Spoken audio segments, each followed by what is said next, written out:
Hello everyone, আজ আমি তোমাদেরকে তৈরি করে দেখাবো তিলেশ্বরী রুই। তিলেশ্বরী রুই বানানোর জন্য আমি এখানে নিয়ে নিয়েছি 3 পিস রুই মাছ। তার মধ্যে দিয়ে দিচ্ছি 1/2 টেবিল চামচ নুন, 1/2 টেবিল চামচ হলুদ গুঁড়ো। আপনারা চাইলে এর মধ্যে 1 টেবিল চামচ সর্ষের তেল মাখার সময় ব্যবহার করতে পারেন। মেখে আমি আলাদা করে রেখে দিচ্ছি। এবার একটা মিক্সিং জারে আমি 1.5 টেবিল চামচ পোস্ত, 1.5 টেবিল চামচ চারমগজ, 1.5 টেবিল চামচ তিল নিয়ে 4টে লঙ্কা দিয়ে ভালো করে পেস্ট বানিয়ে নিলাম। পেস্ট বানিয়ে এবার একটা আলাদা বাটিতে আমি 2 টেবিল চামচ টক দই নিয়ে সেটাকে ভালো করে ফেটিয়ে আমরা ওই পেস্টটাতে মিশিয়ে দিলাম। এবার ওই দই ফাটানো বাটিটার ধোয়া জল ওই পেস্টটার মধ্যে মিশিয়ে দেবো।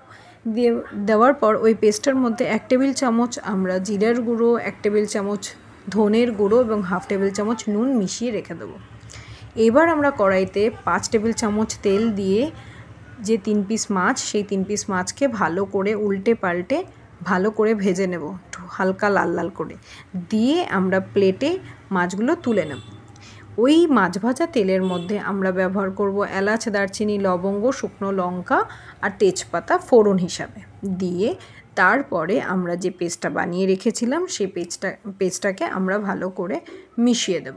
মেশানোর পর যখন সেই পেস্টটা থেকে তেল ছাড়তে শুরু করবে কড়াইতে, তারপরে আমরা উষ্ণ জল দিয়ে সেই বাটি ধোয়া জলটা দিয়ে দেব। যেই পেস্টটা হয়ে আসবে, গ্রেভির আকার ধারণ করবে, তারপরে আমরা দিয়ে দেব স্বাদ মতো নুন দিয়ে একটু নাড়িয়ে চাড়িয়ে যে মাছগুলো ভেজে রেখেছিলাম সেগুলোকে মিশিয়ে দিলাম। মাছগুলোকে উল্টে পাল্টে যাতে ঝোলটা খুব সুন্দরভাবে হয়ে যায় দিয়ে উল্টে পাল্টে দেবো এবং যেই মাছের গ্রেভিটা একটু ঘন হয়ে আসবে তখনই আমরা বুঝে যাব যে আমাদের গ্রেভিটা হয়ে এসছে। এবার আমি নামানোর আগে একটু কাঁচা লঙ্কা চেরা ব্যবহার করেছিলাম। ব্যাস, আমাদের তৈরি তিলেশ্বরী রুই। আমি ভাত দিয়ে সার্ভ করেছিলাম।